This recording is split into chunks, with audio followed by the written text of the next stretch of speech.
स्वागत है आप सभी का मेरे YouTube चैनल पर। तो आज का जो टॉपिक है वो है जनसंख्या संगठन, पॉपुलेशन कॉम्पोजिशन। ठीक है, तो आज का हम लोग का यही टॉपिक है। तो चलिए स्टार्ट करते हैं। जनसंख्या संगठन जनसंख्या की उन विशेषताओं को प्रदर्शित करता है जिसमें आयु व लिंग का विश्लेषण, निवास का स्थान, जनजाति और भाषा, धर्म, साक्षरता, व्यावसायिक विशेषताएं आदि का अध्ययन किया जाता है। ठीक है, इसके अंतर्गत ग्रामीण नगरीय संगठन व इनकी विशेषताओं का भी अध्ययन किया जाता है। किसी देश के भावी विकास की योजनाओं को बनाने तथा निश्चित करने में जनसंख्या संगठन का महत्वपूर्ण योगदान है। जनसंख्या संगठन के अंतर्गत निम्नलिखित विशेष विषयों का अध्ययन किया जाता है। ठीक है, तो जनसंख्या संगठन क्या होता है? जनसंख्या संगठन जो पॉपुलेशन है उसकी विशेषताओं को बताता है। विशेषता में क्या क्या आ जाएगा कि जनसंख्या में कौन से आयु वर्ग के लोग कितने हैं, कौन से लिंग है, जैसे कि आयु व लिंग को बताता है। ठीक है, फिर उन लोग का निवास स्थान बताता है कि कौन से निवास स्थान पर कितना आदमी लोग रहता है और कौन स्त्रियों की संख्या कितनी है, पुरुषों की संख्या कितनी है, बच्चों की संख्या कितनी है, बूढ़ों की संख्या कितनी है, इसको भी बताता है। जनजातियाँ, भाषा, धर्म, साक्षरता, ये सारे चीज़ को क्या है जनसंख्या संगठक बताता है। ठीक है, और इसका यूज़ कब किया जाता है? मतलब जनगणना जब होता है तब ये सारी चीज़ें इकट्ठी की जाती है, और जब इकट्ठी करके जब जनसंख्या को ध्यान में रखते हुए उन लोग के लिए कोई योजना बनाया जाता है तब इन सब चीज़ों का यूज़ होता है। ठीक है, तो चलिए हम लोग देखते हैं कि जनसंख्या संगठक के अंतर्गत कौन कौन सा विषय का क्या है अध्ययन किया जाता है। पहला है लिंग अनुपात। ठीक है, पहला जो है वो है लिंग का अनुपात को इसमें बताया गया है। लिंग अनुपात से तात्पर्य किसी देश में पुरुषों और महिलाओं की जनसंख्या से है। यह एक लिंग अनुपात के रूप में निकाला जाता है जो पुरुषों और महिलाओं की संख्या के बीच का अनुपात है। दुनिया में लिंग अनुपात प्रति 1000 पुरुषों में 990 महिलाओं का प्रतिशत है। दुनिया के 72 देशों में लिंग अनुपात प्रतिकूल है क्योंकि वहाँ कन्या भ्रूण हत्या, महिलाओं की निम्न आर्थिक स्थिति के कारण भेदभाव आदि पाया जाता है। चीन, भारत जैसे एशियाई देशों में लिंग अनुपात कम है, जबकि यूरोपीय देशों में लिंग अनुपात अधिक है। जिन देशों में पुरुषों की तुलना में स्त्रियों की संख्या अधिक होती है वहाँ स्त्रियाँ निश्चित रूप से अनुकूल स्थिति में है। स्त्री शिक्षा, रोजगार तथा इनके जीवन के विकास की अनुकूल दशाएं तथा सरकारी नीतियाँ स्त्रियों के लिए अनुकूल स्थिति पैदा करती है। विश्व के 139 देश इसी श्रेणी में आते हैं। जिन देशों में पुरुषों की तुलना में स्त्रियों की संख्या कम होती है वहाँ स्त्रियों की संख्या कम होती है। वहाँ स्त्रियों के लिए निश्चित रूप से प्रतिकूल परिस्थितियाँ होती है। स्त्री भ्रूण हत्या, स्त्री शिशु हत्या व स्त्रियों के प्रति घरेलू हिंसा के कारण ऐसा होता है। ठीक है, तो लिंग अनुपात से तात्पर्य क्या होता है कि एक जगह में या एक देश में या एक शहर में, ठीक है, वहाँ पे पुरुषों की संख्या कितनी है और महिलाओं की संख्या कितनी है, इसको हम लोग लिंग अनुपात बोलेंगे। ठीक है, तो ये प्रति 1000 में देखा जाता है, तो प्रति 1000 पुरुषों में जो है वो लिंग अनुपात 990 महिलाओं का प्रतिशत है। ठीक है, दुनिया के 72 देश में जो है वो लिंग अनुपात क्या है, स्त्रियों में जो है वो प्रतिकूल ही पाया जाता है क्योंकि पुरुषों की तुलना में स्त्रियों की संख्या क्या है, अधिकतर कम ही पाई जाती है। ऐसा इसलिए होता है क्योंकि कन्या भ्रूण हत्या मतलब कि पेट में जब बच्चे को मार दिया जाता है, ये पता चलता है कि वो लड़की है तो उसको कन्या भ्रूण हत्या बोला जाता है। और या फिर गरीबी के कारण भी महिलाओं को मार दिया जाता है, या फिर उसकी आर्थिक स्थिति सही नहीं है तो भी मार दिया जाता है, या फिर भेदभाव किया जाता है जिससे कि बच्चे जो है मर जाते हैं। मतलब कि जैसे ये अधिकतर गांव देहात में देखा जाता है कि जो बेटे होते हैं उनके खान पान पर अधिक ध्यान दिया जाता है और बेटियां जो होती हैं उनके खान पान पर उतना ध्यान नहीं दिया जाता है, जिससे कि कुपोषण के कारण जो है वो लड़कियां कम ही उम्र में मृत्यु को प्राप्त हो जाती है। ठीक है, तो इस कारण भी क्या है, लिंग अनुपात जो लड़कियों का है वो कम पाया जाता है। ठीक है, तो पुरुषों की तुलना में स्त्रियों की संख्या क्या होती है, वो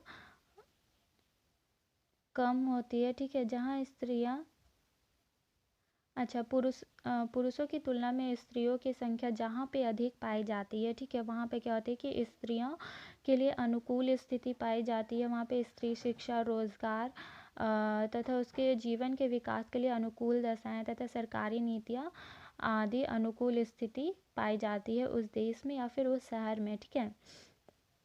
विश्व के 139 देश जो है इसी श्रेणी में आते हैं, ठीक है। और जिन देशों में पुरुषों की तुलना में स्त्रियों की संख्या कम होती है, वहाँ पे स्त्रियों के लिए प्रतिकूल परिस्थितियाँ पाई जाती है। वहाँ पे कन्या भ्रूण हत्या, स्त्री शिशु हत्या व महिलाओं के लिए प्रतिकूल हिंसा जैसे घटनाएं देखने को मिलती हैं, ठीक है। दूसरा है आयु संरचना। आयु संरचना विभिन्न आयु वर्गों में लोगों की संख्या को प्रदर्शित करती है। इसी के आधार पर यह ज्ञात किया जा सकता है कि विभिन्न आयु वर्गों में लोगों का कितना प्रतिशत है। इसके अंतर्गत 3 आयु वर्ग आते हैं: बाल वर्ग 0 से 14 वर्ष और प्रौढ़ वर्ग 15 से 59 वर्ष तक के, वृद्ध वर्ग 60 वर्ष से अधिक, ठीक है। आयु संरचना जनसंख्या की निम्नलिखित विशेषताओं को दिखाती है। यदि जनसंख्या में 0 से 14 आयु वर्ग की जनसंख्या अधिक है तो आश्रित जनसंख्या का अनुपात अधिक होगा, जिसके कारण आर्थिक विकास धीमा होगा। दूसरा, 15 से 59 वर्ष की आयु में अधिक जनसंख्या होने पर कार्यशील अथवा अर्जक जनसंख्या अधिक होने की संभावना होती है, जो देश के संसाधनों के दोहन करने में सहायता होती है। थर्ड है 60 वर्ष के ऊपर की आयु संरचना वर्ग में बढ़ती हुई जनसंख्या से वृद्धों की देखभाल पर अधिक व्यय होता है। जनसंख्या के जनांकीय निर्धारक के रूप में आयु संरचना का अध्ययन बहुत महत्वपूर्ण है, ठीक है। तो आयु संरचना में क्या है, इसको 3 कैटेगरी में बांटा गया है कि बाल वर्ग, दूसरा है प्रौढ़ वर्ग और तीसरा है वृद्ध वर्ग। बाल वर्ग में बच्चे आते हैं जो 0 से 14 की उम्र तक के हैं। दूसरा है प्रौढ़ वर्ग जिसमें कि आएंगे 15 से 59 वर्ष तक के युवा वर्ग को लिया गया है। तीसरा है वृद्ध वर्ग यानी कि बूढ़े, जिसमें 60 वर्ष से अधिक तक के आते हैं, ठीक है। जो बच्चा है 0 से 14 वो क्या होता है कि दूसरों पर ही आश्रित होता है। वो अपना उनका जो सोर्स ऑफ इनकम है वो सिर्फ उसके पेरेंट्स होते हैं, ठीक है। तो इसलिए उसको आश्रित वर्ग में रखा गया है। और वो क्या होता है, अगर किसी देश में आश्रित वर्ग अधिक है तो वो क्या होगा, उस देश का विकास जो है क्या है वो बहुत धीमा होगा, ठीक है। दूसरा है प्रौढ़ वर्ग जिसमें 15 से 59 वर्ष तक के आते हैं, जो कि कार्यशील जनसंख्या के अंतर्गत गिना जाता है, क्योंकि इसमें से अधिकांश जनसंख्या क्या है वो अपने कार्यों में लगी हुई रहती है और ये आय अर्जन करते हैं खुद के लिए, ठीक है, या फिर फैमिली के लिए। तो अगर किसी देश में इसका जनसंख्या अधिक है तो वहाँ पे क्या होगा, देश का विकास अधिक होगा, क्योंकि जितना ज़्यादा लोग इनकम प्राप्त करेंगे उतना ज़्यादा ही वे टैक्स भरेंगे। और टैक्स अगर वो भर रहे हैं तो वो टैक्स फिर वही लोगों के देश के डेवलपमेंट में काम आता है, ठीक है।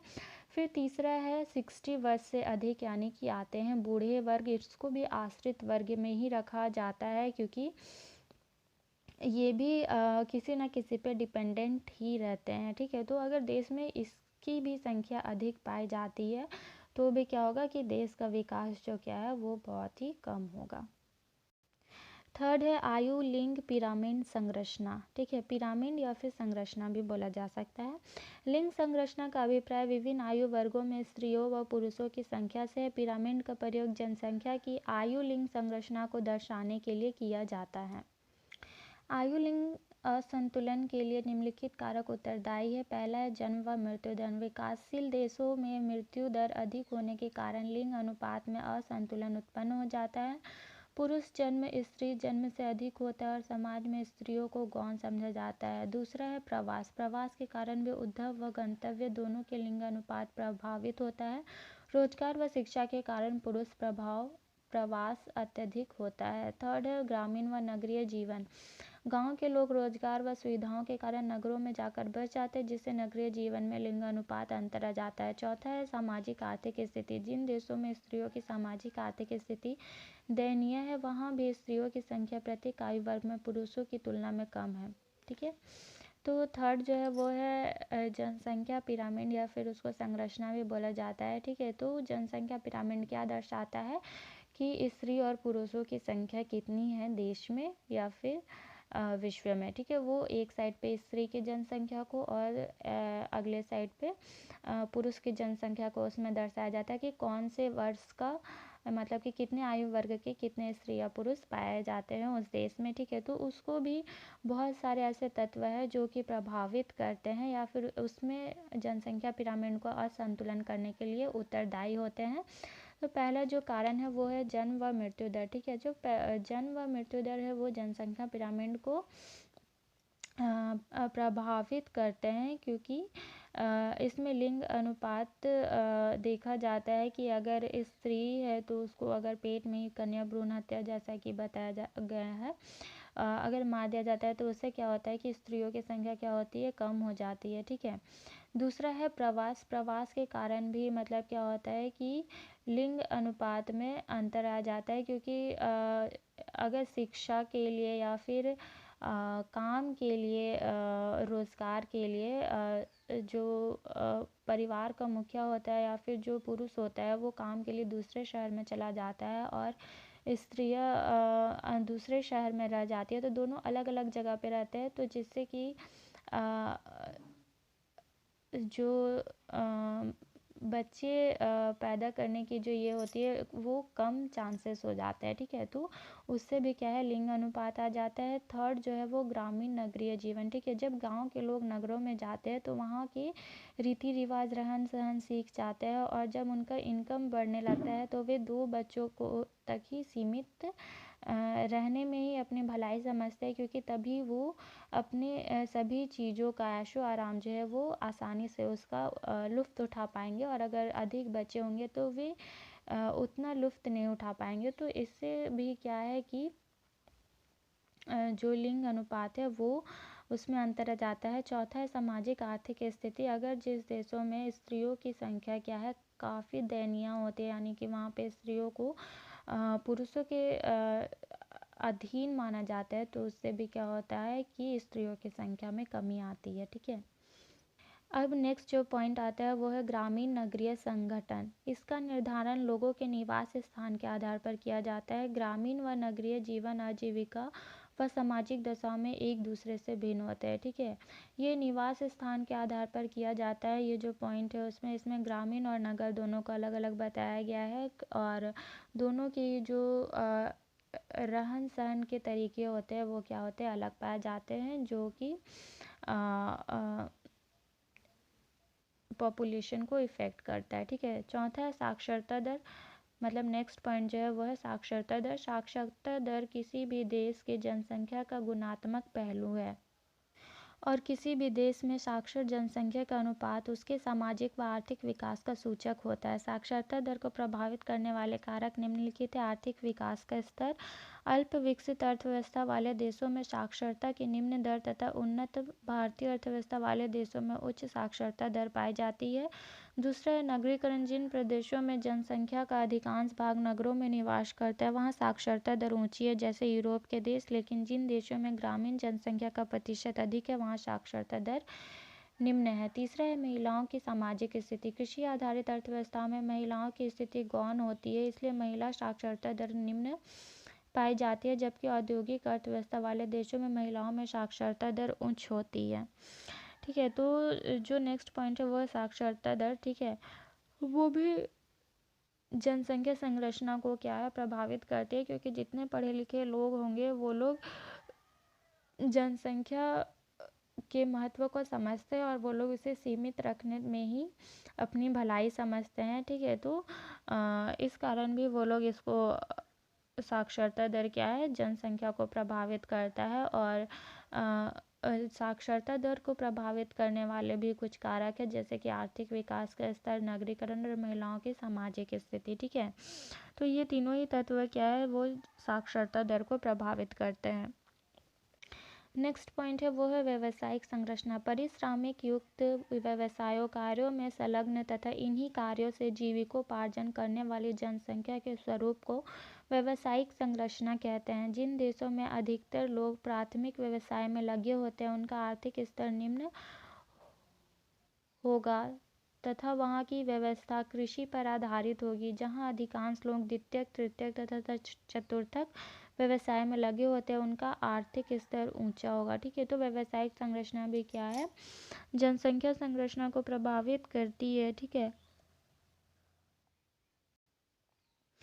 और जिस देश के जो लोग हैं वो प्राथमिक व्यवसाय यानी कि कृषि कार्यों से रिलेटेड में लगे होते हैं, उनका क्या होता है, जो आर्थिक स्तर होता है वो निम्न पाया जाता है। ठीक है, और वहाँ की जो व्यवस्था होती है वो क्या होती है, कृषि आधारित होती है। और जहाँ पर जो के अधिकांश लोग हैं द्वितीयक तृतीयक या चतुर्थक व्यवसाय में लगे होते हैं, यानी कि उद्योगों पर, या फिर तृतीयक में आ जाएगा सेवा क्षेत्र में जो लोग लगे होते हैं उनका आर्थिक स्तर क्या होता है कि प्राथमिक क्षेत्र के स्तर के अकॉर्डिंग उनका जो आर्थिक स्तर होगा वो ऊंचा होगा। ठीक है, तो आज का हम लोग का ये टॉपिक था कि जनसंख्या संरचना क्या है, पॉपुलेशन कॉम्पोजिशन। ठीक है, ये था, और इस पे कुछ पॉइंट्स हम लोगों ने डिस्कस किए। तो आशा करती हूँ कि आपको ये वीडियो पसंद आए और आपके लिए हेल्पफुल रहा हो। अगर वीडियो पसंद आए तो लाइक शेयर एंड सब्सक्राइब ज़रूर करें। Thanks for watching.